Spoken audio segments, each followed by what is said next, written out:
Nino Rendambé, puis je reviens. Les conneries.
C'est petit. Okay, c'est bien que je ne vois plus bien. Des fois, quand je lis longtemps, je vois flou.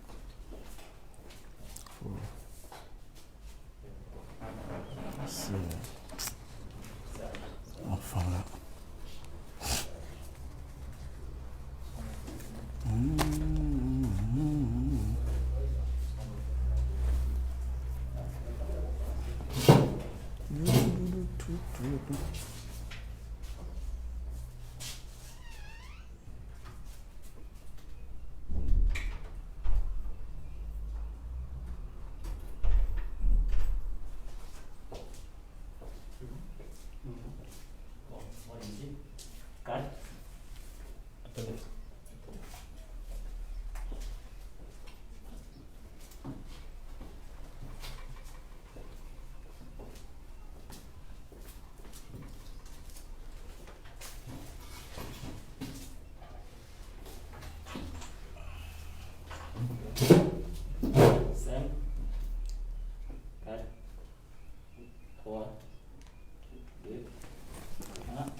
Je suis Gérard Elangema Mitogué,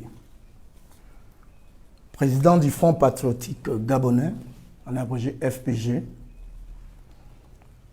président en exercice de la troisième voie, ancien prisonnier politique, ancien candidat à la présidentielle.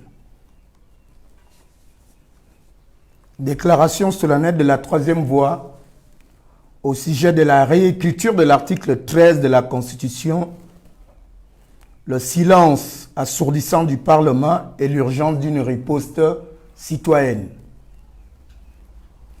Mes très chers concitoyens,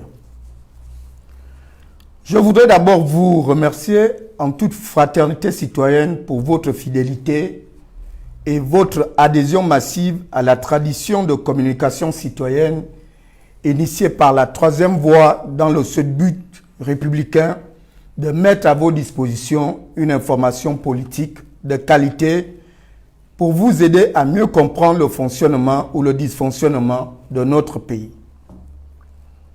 Nous le rappelons dans l'une de nos communications précédentes, la qualité du débat public est fonction de la qualité de la participation des citoyens.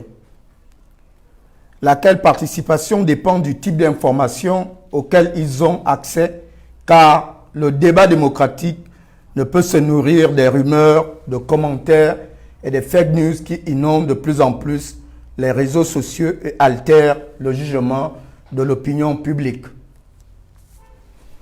D'aucuns, et c'est tout à fait leur légitime et démocratique droit, ont estimé que la troisième voie s'exprimait avec une trop grande liberté de ton, voire avec virulence.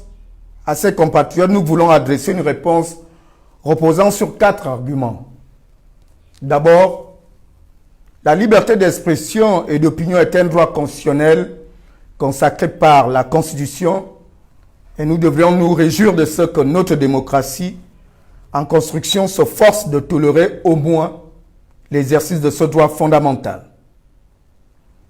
Ainsi, l'article 1er du titre préliminaire en son alinéa 2 dispose la liberté de conscience, de pensée, d'opinion, d'expression, de communication, la libre pratique de la religion sont garanties à tous, sous réserve du respect de l'ordre public. Ensuite, d'un point de vue juridique, il est dit que l'intensité de la riposte doit être proportionnelle à celle de l'attaque. Ainsi, nos mots sont forts parce que le mal qui ronge le pays est violent. Entre la liberté de ton de la troisième voie et les dégâts humains causés par la corruption organisée par le régime PDG, avec à la tête leur champion, les Bongo, la pauvreté voulue pour assujettir le citoyen dans le dessein de leurs basses manœuvres humaines et diaboliques, la misère, les crimes de toutes sortes et la répression sauvage, alors de quel côté se situe véritablement la violence? Par ailleurs, nous sommes tous fils et filles du Gabon éternel et les adversaires politiques ne doivent nullement être perçus comme des ennemis, de même que les contradictions ne sont pas des oppositions insurmontables. C'est la raison pour laquelle chacune de nos communications citoyennes ne se contente pas seulement de formuler des critiques stériles ou d'établir des diagnostics alarmants, mais aussi de faire des propositions concrètes sur la base des principes républicains et des enseignements de l'organisation sociopolitique de notre culture et tradition bantou. Enfin, chacun de vous n'observe-t-il pas les ravages causés par les décennies de démagogie, tribalisme, l'ethnisme, de diffamation et de politique politicienne? Si depuis 2009, le président Ali Bongo pense qu'il a été régulièrement trahi par plusieurs de ses proches collaborateurs, en qui il avait pourtant investi sa confiance, n'est-ce pas parce que les gouvernants préfèrent les conseillers qui les caressent dans le sens du poil aux effets les plus érectiles, aphrodisiaques ou enivrants, ce qui ne sera jamais un train de production et dont ils garantissent pour la plupart la promotion sociale plutôt que de ceux qui, par un esprit républicain, pourraient les contredire. Or, La Fontaine l'a dit, tout flatteur vit aux dépens de celui qui l'écoute. Ainsi, en lieu et place des véritables conseillers, les dirigeants sont entourés de vautours, de courtisans, pour enfin devenir leurs propres charognards. Mes très chers concitoyens, c'est donc dans le strict respect de la sincérité de tout débat citoyen et contre la promotion de la politique de l'autruche que je voudrais maintenant, au nom du Collège des présidents des partis politiques et associations au sein de la troisième voie, soumettre à la discussion et à la délibération citoyenne la question tant que relais de l'article 13 de notre loi fondamentale. Le principe de précaution. Lorsque le président Ali Bongo Ndimba est tombé malade en 2018 à Riyad et qu'il s'est durablement trouvé incapable d'assurer ses fonctions de chef de l'État, chacun a pu observer comment l'absence de dispositions claires en pareille circonstance a plongé le pays dans une grande instabilité politique et institutionnelle qui a failli ouvrir la voie à toutes les aventures de conquête de vampires politiques de tous bords. C'est à ce moment-là que malgré les nombreuses accusations de violation de la Constitution, la présidente de la Cour constitutionnelle a eu le courage, avec ses juges, de rédiger un alinéa visant à compléter à titre temporaire les lacunes du fameux article 13, qui n'envisageait que des cas de vacances liés à une incapacité définitive. Et cette intervention, contrairement à ce que les démagogues de tout poil ont pu affirmer, était parfaitement conforme à la Constitution de la loi.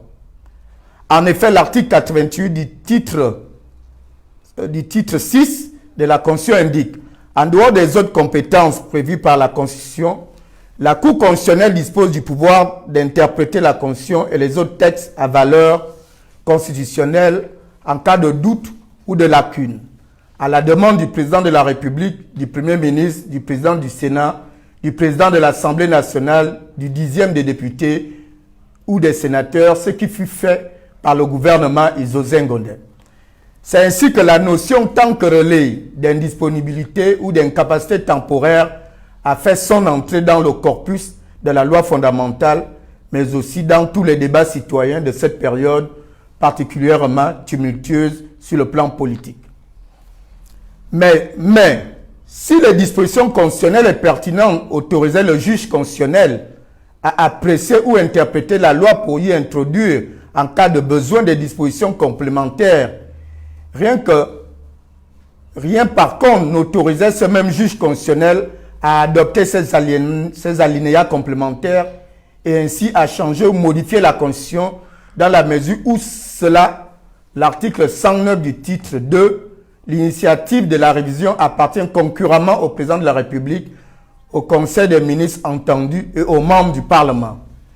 C'est pourquoi, dès que le président Ali Bongo s'est rétabli, selon le communiqué officiel de la présidence, et a pu reprendre ses fonctions, cet alinéa qui alimente toutes les suppositions et autres procès en sorcellerie a été purement et simplement retiré.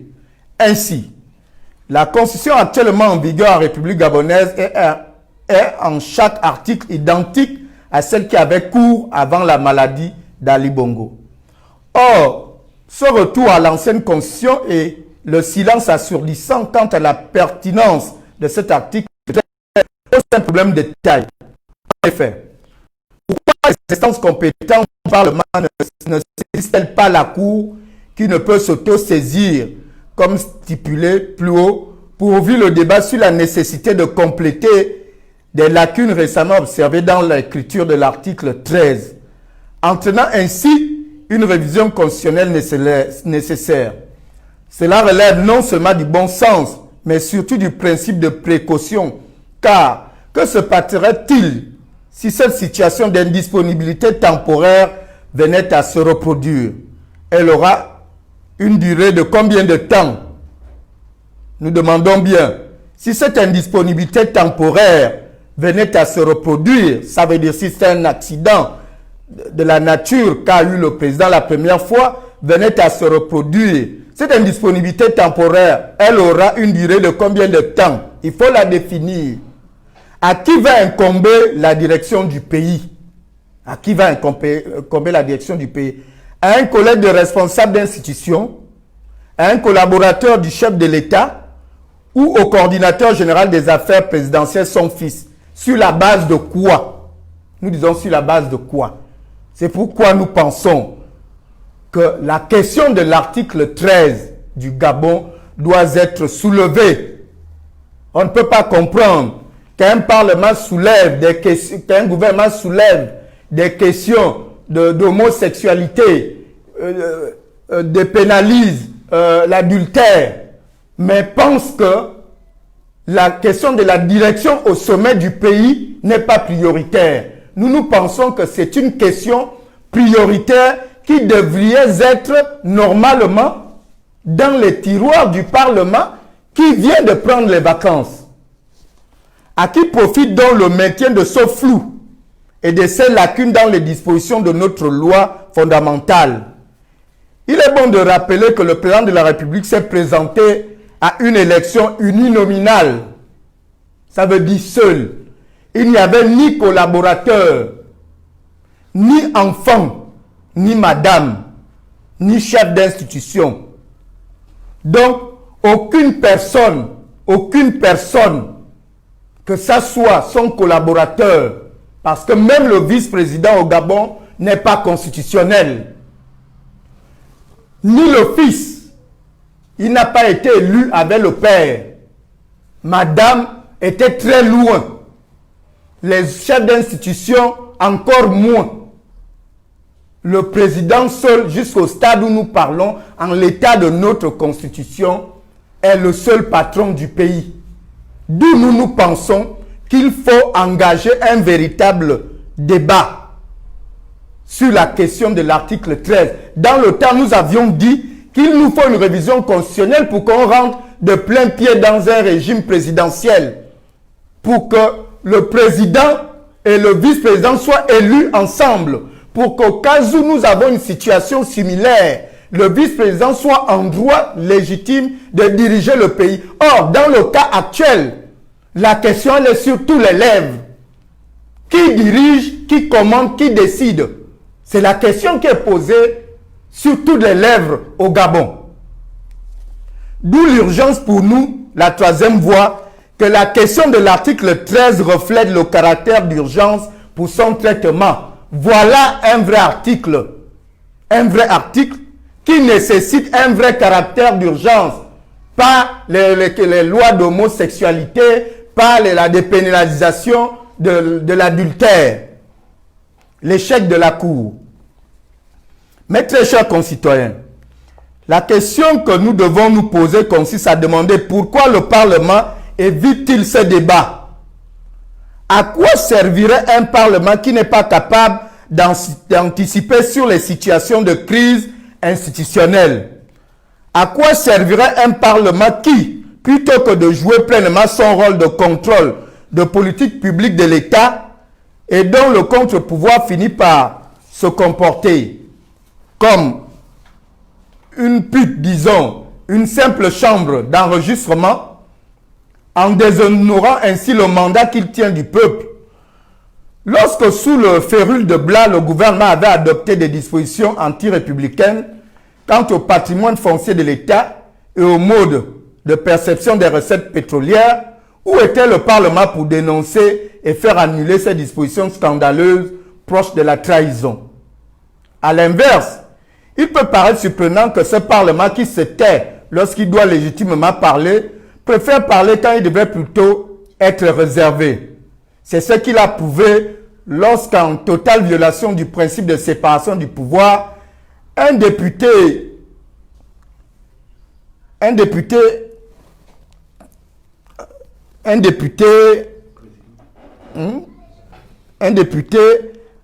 du groupe parlementaire PDG a publiquement contesté au président de la République les prérogatives de nomination ou de révocation du Premier ministre, ou lorsque les députés ont assumé l'organisation de la distribution des dons alimentaires sur instruction du coordonnateur général des affaires présidentielles. Nous voilà devant un épisode pittoresque pour répondre à leur collègue parlementaire français Bruno Fauch, qui lui affirme, je cite, qu'Ali Bongo n'est plus en capacité de présider le Gabon depuis 18 mois.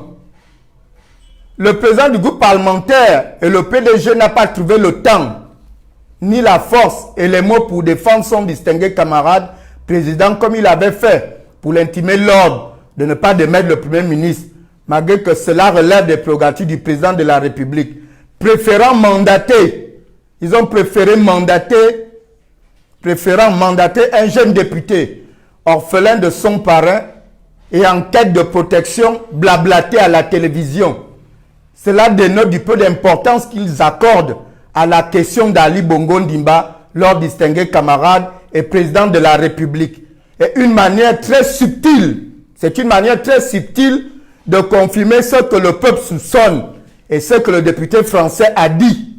En réalité, pour couper court, nous nous proposons qu'en réalité, pour couper court à tous ces commentaires que nous entendons, nous proposons que pour couper court à toute cette agitation cérébrale émanant de la classe politique française, que de la classe politique gabonaise, même au sein du PDG, du corps social en général, nous pensons que le président de la République devrait recevoir une partie de la classe politique et des syndicats pour montrer que tout va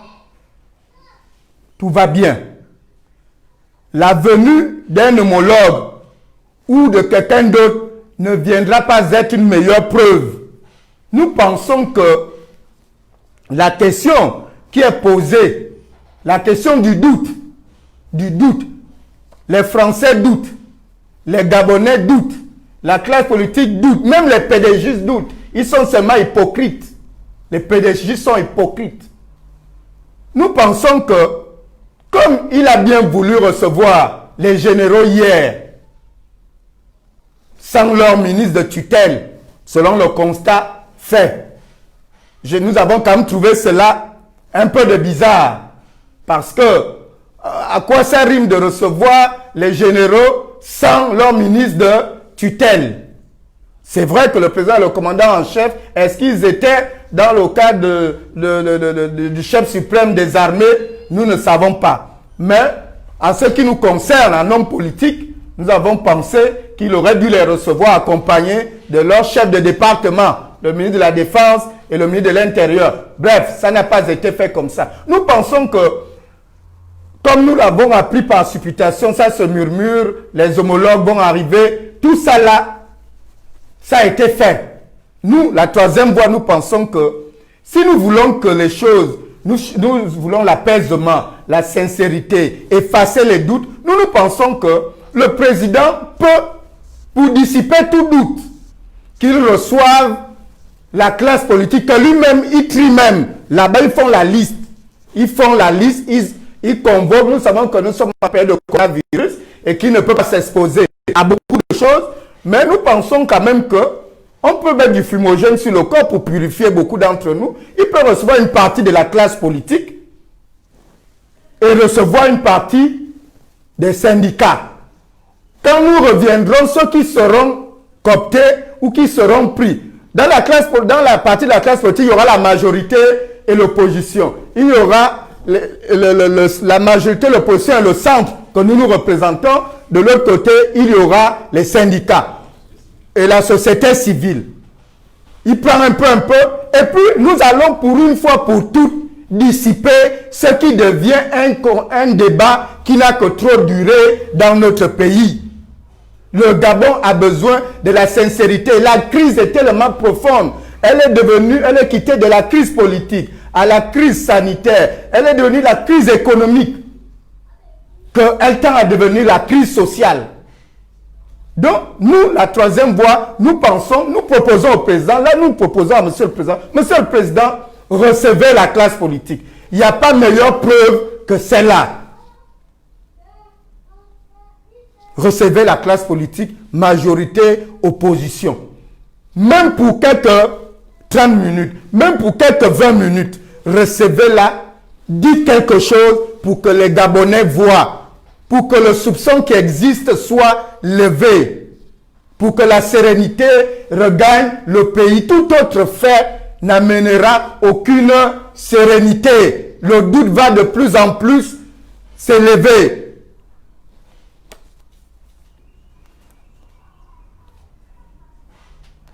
Et lorsque, dans un État démocratique, le Parlement ne joue plus son rôle d'arbitrage, le régime ne devient en réalité ni parlementaire, ni semi-présidentiel, mais absolument présidentiel.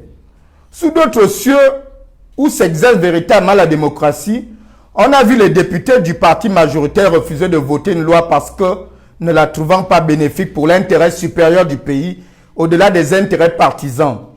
L'intérêt supérieur doit prendre le pas sur les intérêts partisans.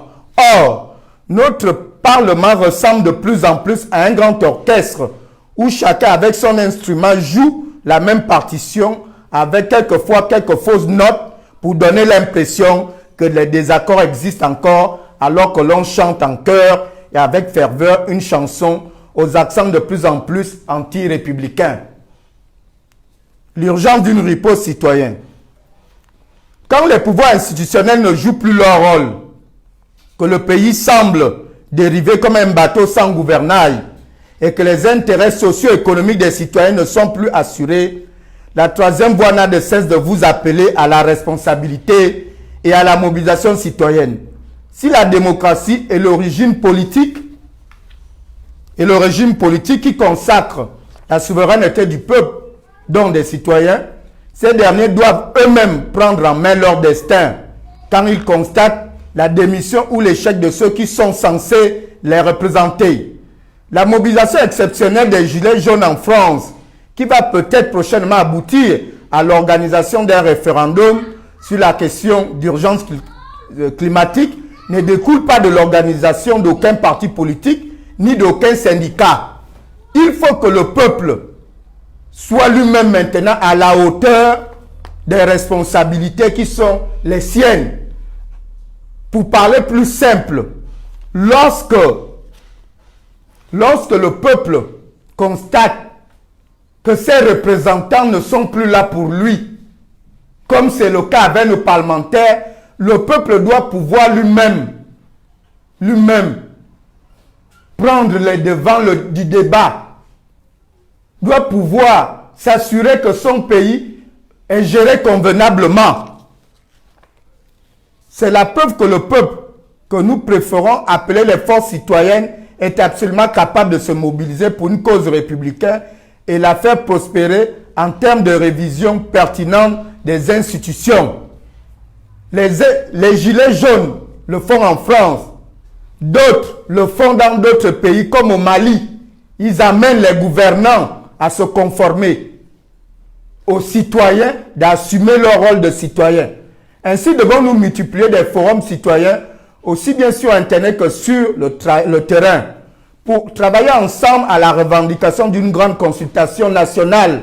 Il faut un référendum où sans tabou ni exclusive, les grands problèmes qui minent le pays seraient débattus. Il faut ouvrir pour un nouveau dialogue national, une nouvelle conférence nationale qui ne sera pas confisquée par les états-majors politiques avec des agendas cachés comme ce fut récemment lors du dialogue politique d'Angondje. En effet, dans l'histoire politique, de nombreuses consultations de ce type ont déjà été organisées, à la seule différence qu'il s'agissait toujours exclusivement de dialogue politique, mais jamais citoyen. Ce qui fait toute la différence, car si par définition tous les politiciens sont des citoyens, à l'inverse de tous les citoyens ne font pas de politique. Et cette majorité silencieuse doit enfin être associée aux grandes délibérations politiques. Lorsque le couvre-feu sera levé, nous allons sillonner tout le pays pour rencontrer tous ceux d'entre vous, déjà si nombreux, qui ne cessent de nous écrire pour soutenir notre projet citoyen. Et nous organiserons sur cette question de la réécriture de l'article 13 et sur d'autres une pétition nationale que nous diffuserons ensuite par voie de presse et que nous déposerons dans toutes les représentations diplomatiques et au ministère de l'Intérieur pour qu'au plan national et international, on puisse apprécier le niveau de mobilisation des forces citoyennes gabonaises s'agissant des grands sujets engageant le devenir du Gabon éternel. Nous n'oublions pas bien sur toutes les forces citoyennes de la diaspora que nous avons déjà intégrées dans l'agenda de la tournée citoyenne que nous lancerons très prochainement à l'international. Enfin, la troisième voie informe l'opinion nationale internationale de ce qu'elle a saisi la Cour constitutionnelle, comme cela avait été annoncé lors de notre précédente communication sur la dépénalisation de l'adultère, l'homosexualité et de la pénalisation de la contestation de la filiation. Nous l'avions dit lors de notre précédente déclaration que nous saisirons la Cour sur la question de la dépénalisation de l'homosexualité et de l'adultère et sur la pénalisation de qui parlerait de la filiation de qui que ce soit. Mais nous disons, nous avons saisi la Cour, mais nous mettons la Cour devant ses propres responsabilités. Parce que le Premier ministre avait déjà introduit un recours auprès de la Cour sur ces articles. La Cour avait dit que ces articles étaient conformes, qu'elle ne trouvait pas cela anticonstitutionnel. Alors, il va falloir que la Cour réponde maintenant. Si la chose jugée par la Cour peut être remise en cause, alors la Cour elle-même créera la jurisprudence, parce que si elle remet en cause sa propre décision, ça veut dire que ces décisions à venir seront contestées par les citoyens. Parce que la Cour ne doit pas accepter que une affaire d'où elle a tranché, que soit le gouvernement ou le Parlement viennent à lui imposer une seconde réécriture sur les mêmes sujets. Nous disons, nous l'avons saisi la Cour sur la question de l'adultère et sur la dépénalisation. Même chez nous au village, la dépénalisation de la filiation de quelqu'un. Nous pensons que quand j'arrive au village, lorsque je vais me présenter devant mes parents, la première question qu'on me pose, tu es l'enfant de qui? Comment tu t'appelles? Ton père c'est qui? Alors, dans ma culture, dans nos traditions, c'est la première question qu'on me pose au corps de garde, que ça c'est l'enfant de qui? Alors, pourquoi va-t-on interdire à qui que ce soit de vouloir savoir qui est l'enfant de qui, il sort de quelle famille, machin. Donc nous nous disons, culturellement, c'est une incidence qui est dans notre pratique. Nous allons porter ce problème-là auprès de la Cour. C'est à la Cour d'en juger d'ailleurs, ce qui n'est pas un débat pénalisant parce que c'est un problème civil que le Code civil avait même déjà réglé. Pourquoi on veut pénaliser ça? On cache quoi derrière cette disposition-là?